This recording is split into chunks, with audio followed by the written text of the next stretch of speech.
Hey everybody, it's Connor here. Just before we get started on the episode, wanted to let you know that unfortunately the AC in our studio is out right now, and we have a fan on in the background so that we don't pass out while we're recording the episode. If you hear some extra noise, that's why, and hopefully it'll be gone soon. Appreciate all of you.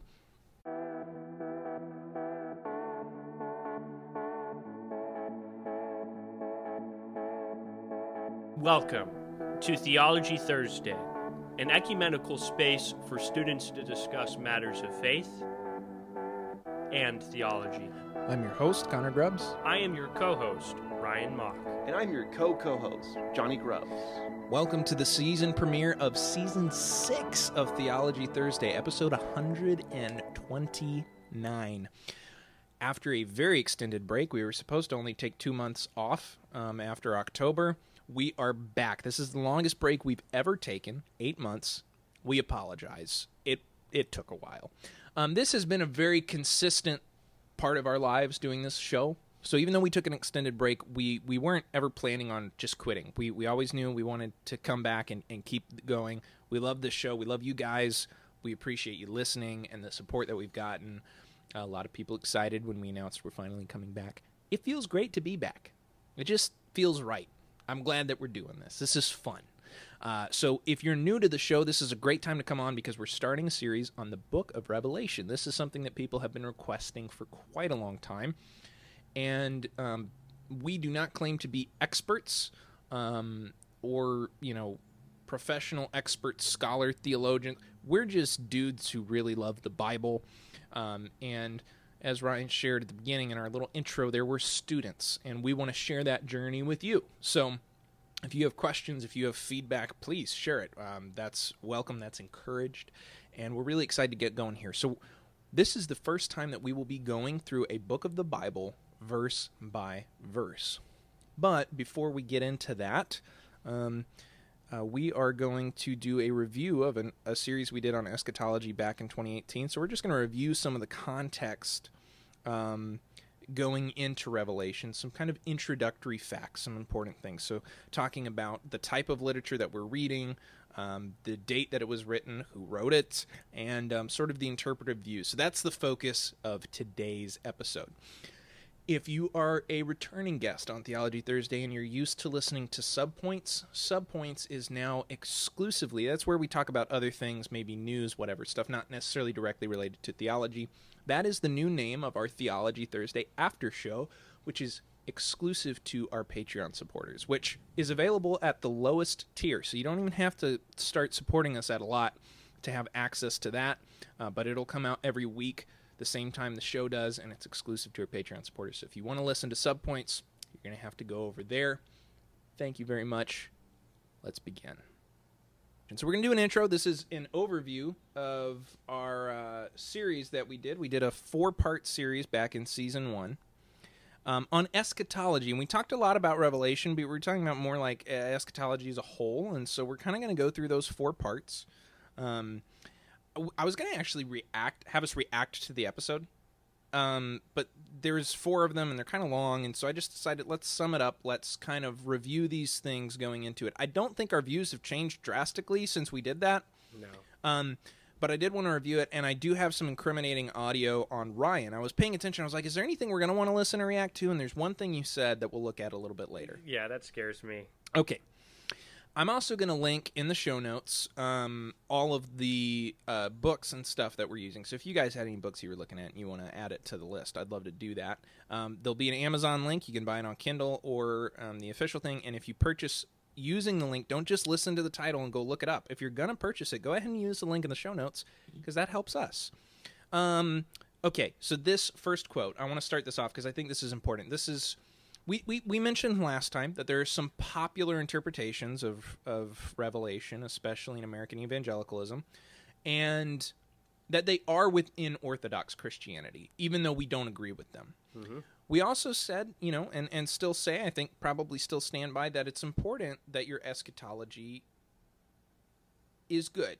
Eschatology matters. Eschatology matters. That. It does affect your day-to-day life, your faith, and how you live that out.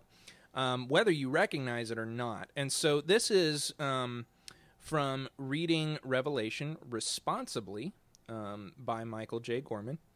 And I think this kind of sums up why we need to have this conversation pretty well. He says, although Scripture is a living word from God that can bring a fresh message to people in changing contexts, with respect to Revelation, it must be clearly stated, I love this, that some readings are not only inferior to others, they are in fact unchristian and unhealthy. Yeah. I think something can be within the realms of orthodoxy and perhaps still unhealthy. And some of the popular interpretations of Revelation fall in that. And it's because they lead to fear rather than hope. Really, the message of Revelation is supposed to bring us hope. Right. And so when we get caught up on trying to decode things and it brings us fear, that's not a good thing. So let's talk about it. We're just going to... The first episode we did was the interpretive views of Revelation. So there's a few major ones. And we're just going to... This is speed round. We're just going to go through real quick. So these are like the frameworks by which people interpret Revelations. Yes. And there's 4 main ones. There's 4 main ones. So Okay. let's talk about it. So the first one is futurism. Futurism. So futurism is the framework in which we look at Revelation mostly as a series of events that are going to happen in the future. The majority of what you read in Revelation is going to happen in the future. I think most futurists say after like Revelation 4 or Revelation 5, that's when everything is now going to be in the future. And so we look forward to those things being fulfilled. So that's a fairly popular one. That's where you'll get like the most people who are dispensationalists, premillennialists. They have this futurist framework of looking at Revelation. And we're going to review what those things mean. Sure. With the premillennial and all that. Okay, historicism is another big one. Historicism is the idea that most of the things in Revelation that we look at happened in the past, and we're actually able to line up certain events in Revelation with certain events and people throughout history. For example, many of the reformers were historicists, and they viewed the Pope as the Antichrist. Yes, and some historicists see it. Some historicists see Revelation as outlining patterns in history that we see, repeat themselves. So there might be multiple antichrists in that view. Or like another popular view is that Babylon was actually the Ottoman Empire. Stuff like that. So there's been all sorts of crazy ideas in historicism. Many of the reformers were historicists.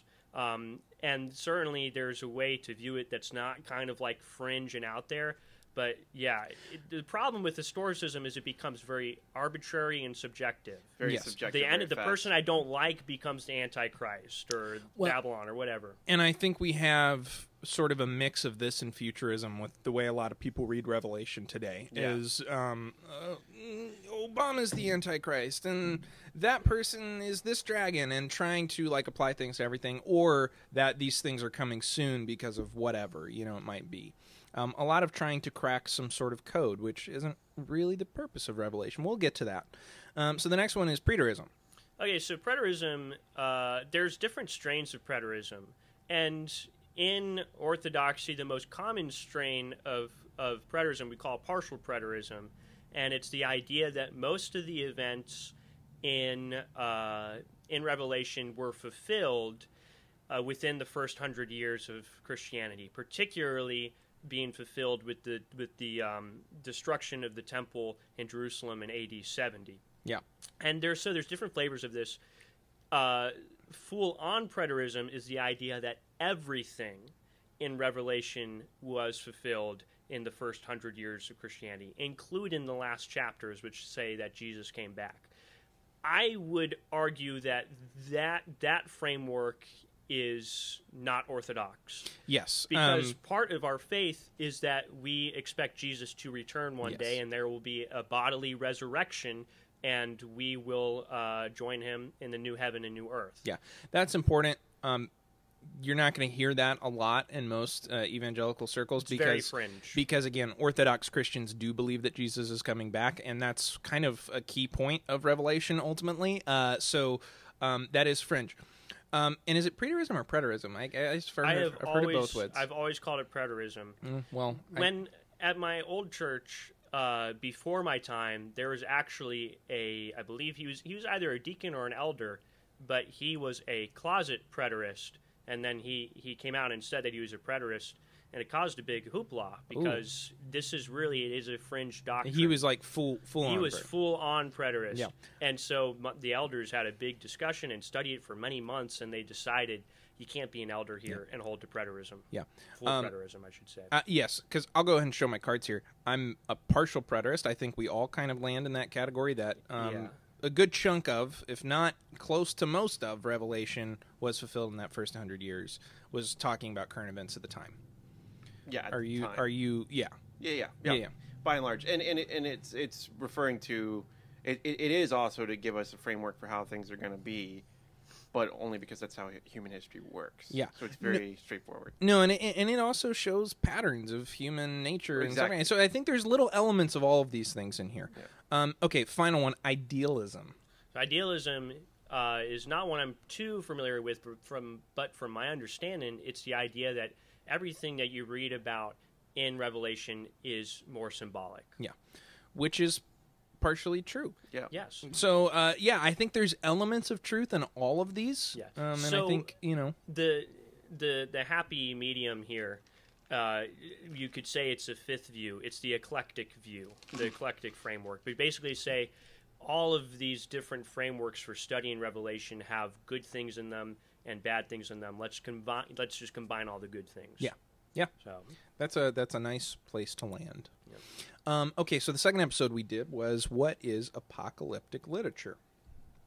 Let's talk about it. I think that's Johnny's field. So I think. I have kind of the overview, and you can add things as we're going. Okay. Yeah. Because that's and this overview is from things you said. Okay. I summarized your notes from that episode. Okay. Thank you. You're welcome. Yeah. So this comes from Johnny mostly. A popular genre, apocalyptic literature was a popular genre at the time where things are revealed through symbolism and explained.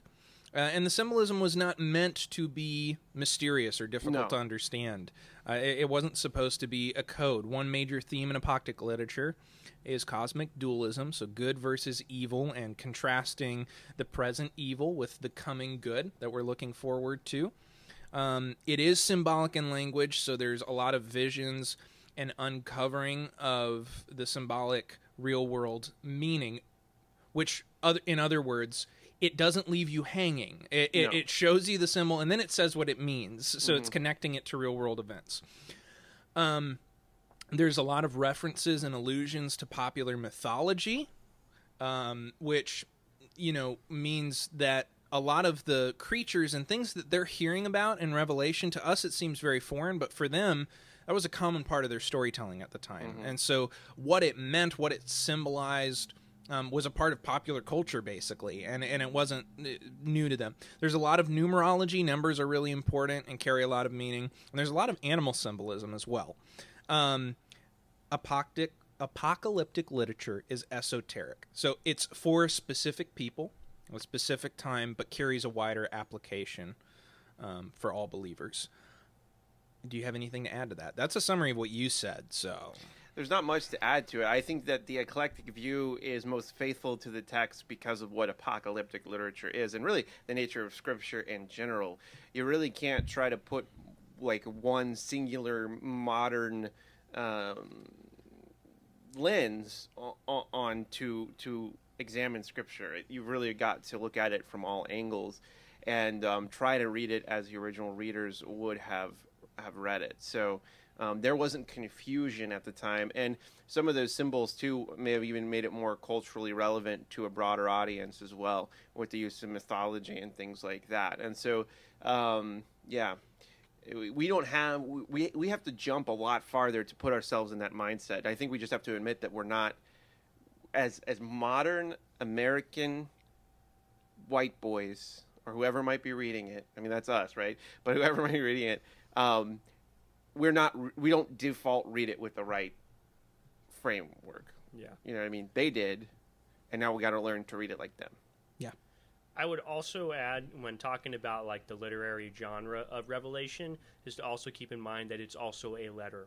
It's an epistle written to several churches. Well, why don't we talk about that a little bit while we're here, because we are talking about the type of literature. And I know you had some notes prepared Yes. on when it was written. Yes. And who wrote it. Okay, let's talk about it. Okay, so the first question that I tackled was who wrote Revelation.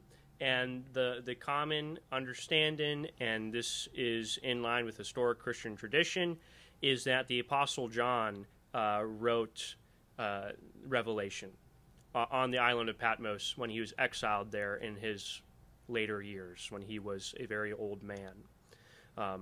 The Apostle John at this time was he was basically the last remaining apostle. And he, I believe he actually died of natural causes in Ephesus when he was done with his exile in Patmos, which means he was the only apostle that was not martyred. Now, there are all sorts of fanciful stories about different kinds of persecution that the Apostle John went through, but I do believe he died just of old age. Yeah, so there are some scholars who still question if it was actually written by the Apostle John. Yeah. Perhaps it was written by another John who was a believer. And the reason that some scholars still might call it into question, that the main one that I've found is that for many Christians for a while, the main reason that it was written by the Apostle John was because for it to be included into New Testament canon, it had to be written by an apostle. And basically, the critique to that is that's not a good enough reason, which I would agree with. That alone is not a good enough reason to say, well, it has to be Apostle John because we want it to be in our canon. The thing with that, though, is that whoever is the author of this book writes with the authority of an apostle. At least he's writing to people that accepted him as somebody who had a lot of authority. And there's really no other mention of another John that has that kind of authority. Yeah. Now he never addresses himself as an apostle though in this letter. He's just John. Now, the few notes that I have on that is that the other theory is that it is another John called either John the Elder or John the Presbyter, the same people. Just different names. Now, this idea emerges very early on with this dude called, I believe you pronounce it Papias, Papias, Papias of Hierapolis. Makes me want a fruit. And Nice. I believe, I don't have it particularly in my notes, but I believe Papias was I believe he was a disciple of Polycarp. Now, Polycarp, I believe, was a disciple of John. That's off the top of my head. You go back and Google that, check me, make sure if I'm right or wrong. But that's just on the top of my head. That's what I remember. And Papias talked about very briefly in one of his notes or commentaries or letters about John the Elder, and his writings get lost to space and time, as so many of those of the ancient writings do. It just happens. Eusebius, I believe that's how you pronounce that. Eusebius of Caesarea, about 100 or so years later, picks up Papias' writings and finds this and provides commentary on this, and notes that Papias, when he was talking about John the Elder, he was differentiating from John the Apostle. And this is also backed up by Dionysius of Alexandria. Eusebius is a historian. Dionysius is he's a bishop. They say he's one of the greatest bishops of Alexandria.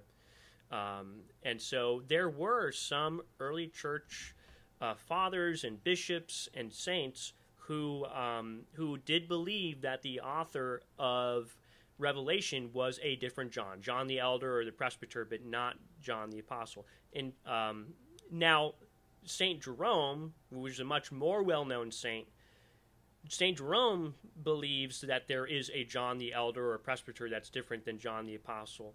But interestingly enough, St. Jerome believes that John the Apostle wrote Revelation, and John the Elder / Presbyter wrote 2nd John and 3rd John. Oh, Which is interesting. mix-up. That is interesting. The first major father or saint that we see attributed in Revelation to John the Apostle is St. Justin Martyr. Mm-hmm. So, yeah. But it becomes very widely accepted that John the Apostle is the author of Do you have an interpretive preference? My interpretive preference all the way is that it is John the Apostle. And I agree with you that that's not a good enough reason, but I do think there's enough other reasons to make the John the Apostle argument valid. I'd say there's enough other reasons. I also think just, for those of you like, well, what if I don't know? I think almost all Christian scholars would agree that even if it was John the Elder, it still belongs in canon. Absolutely. Because there's just no question that it was accepted by the early church. It's a book that has some of the most hyperlinks, if you want to use that word, to the rest of Scripture. No, it's and we'll get to explore that over these next couple months.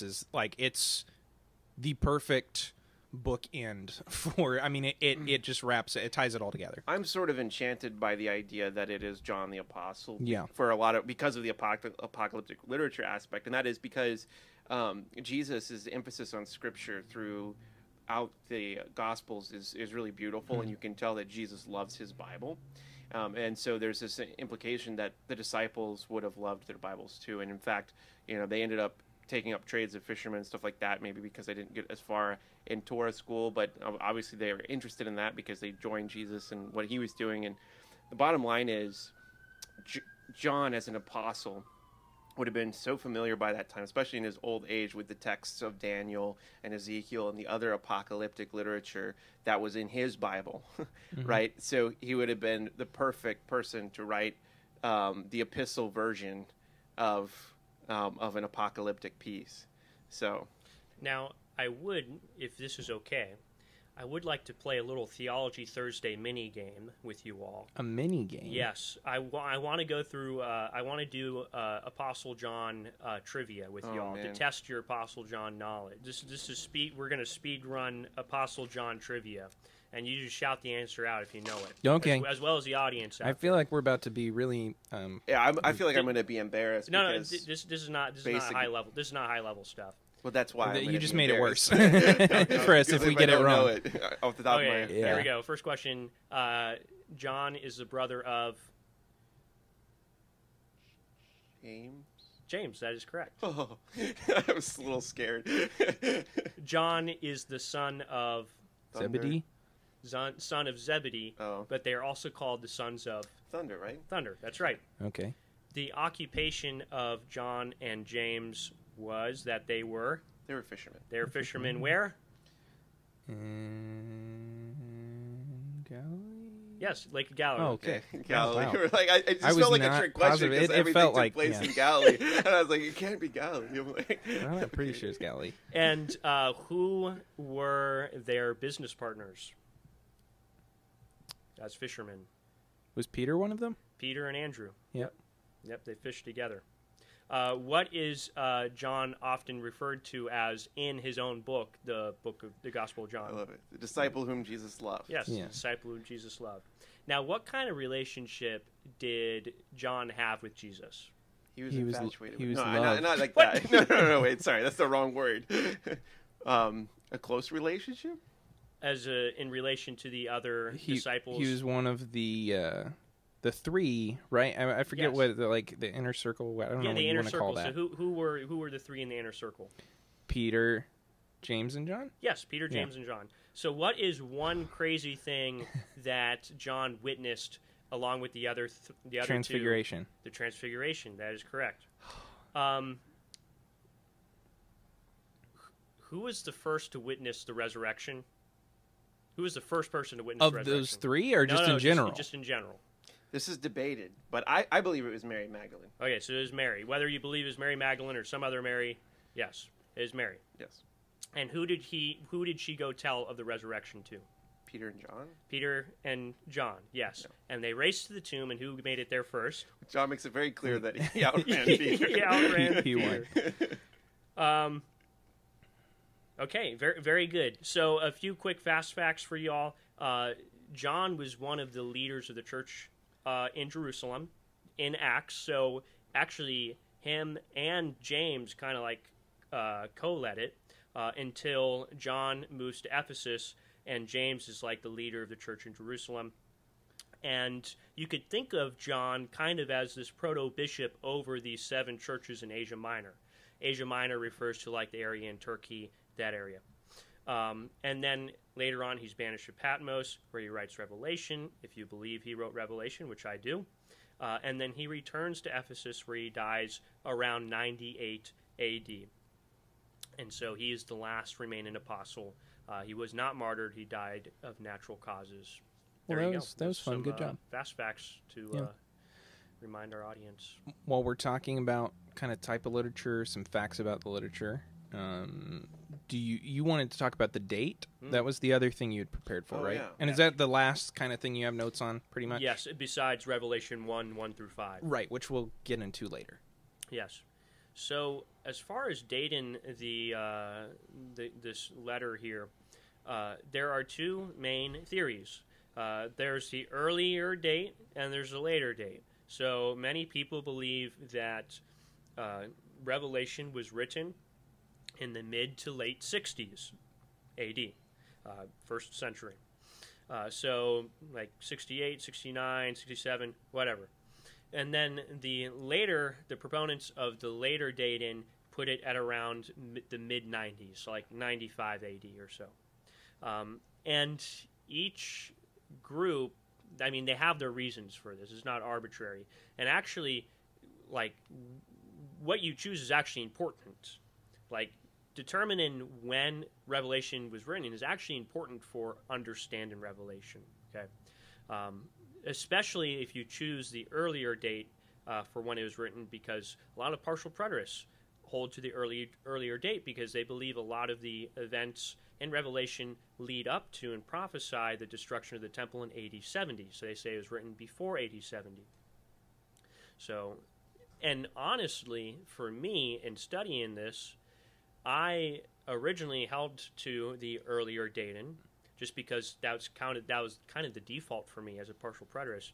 But now, looking at the evidence, I kind of actually lean more towards the later dating. So, can I just say this before you explain why you lean toward the later dating?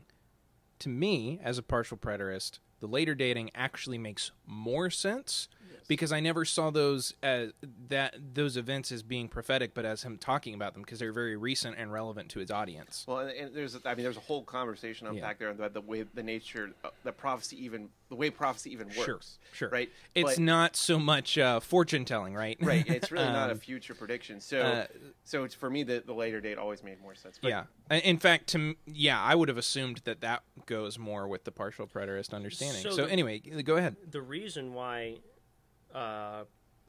earlier daters put it before AD 70 is because the book of Revelation actually does not mention the destruction of Jerusalem or the destruction of the temple.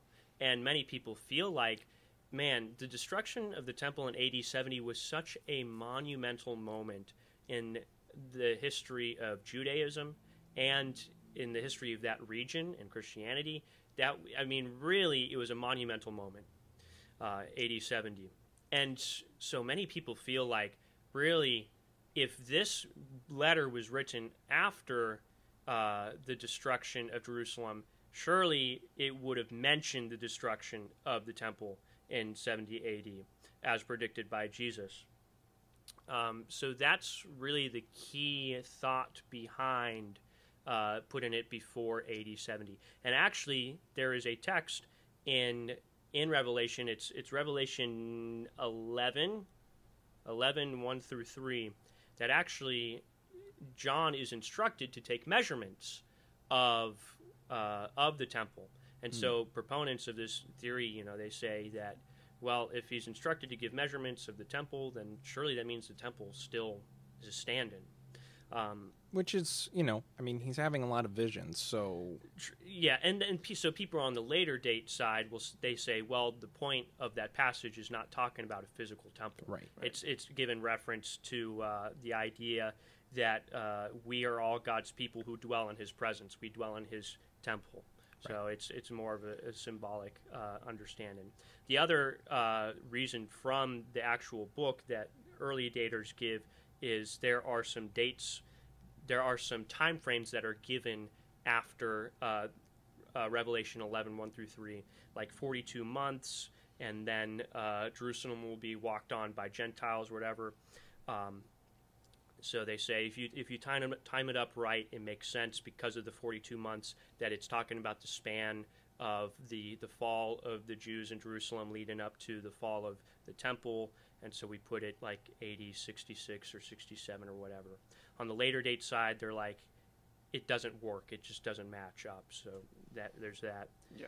And then another reference to Revelation that early daters give is that there's another text that refers to, in Revelation 17, 10, and 11, it refers to how 5 kings have fallen, the 6th one is still in power, and there's a 7th to come. And depending on how you understand the lineage or the succession of emperors in Rome, early daters would say, okay, the sixth emperor is Nero, while the later daters will say, actually, according to the succession of emperors, the 6th person would actually be Domitian, which was in the 90s. So it gets very complicated and confusing. It appears that in the writings of the early church, it seems to lean that they leaned more towards the later dating.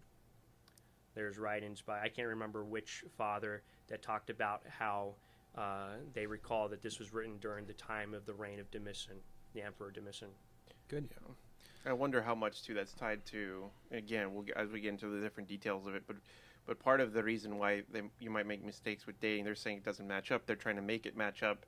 Is you're missing that component of apocalyptic literature, which was previously mentioned, of numerology and the way that works to develop concrete thoughts within the text. So. Yeah.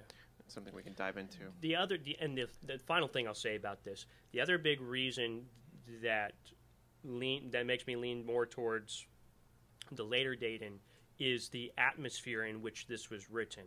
Now, John is writing to these 7 churches, and it appears from reading this that the problems that these churches have been going through are problems that have been festering for a long time, like a really long time. It wasn't something that happened overnight, something that needed many decades to develop these problems. So that also would lead somebody to believe this was written in a later date. Yeah, that makes sense. So stopping there, we are going to continue our intro. This is a 2-part intro. It's a lot of intro, but it's a lot of revelation. It's a lot to talk about. So, hey, that was good. We are going to take a pause right here. And next week, we'll talk about the millennium and the tribulation and all that kind of stuff. A little rapture, some of that fun stuff.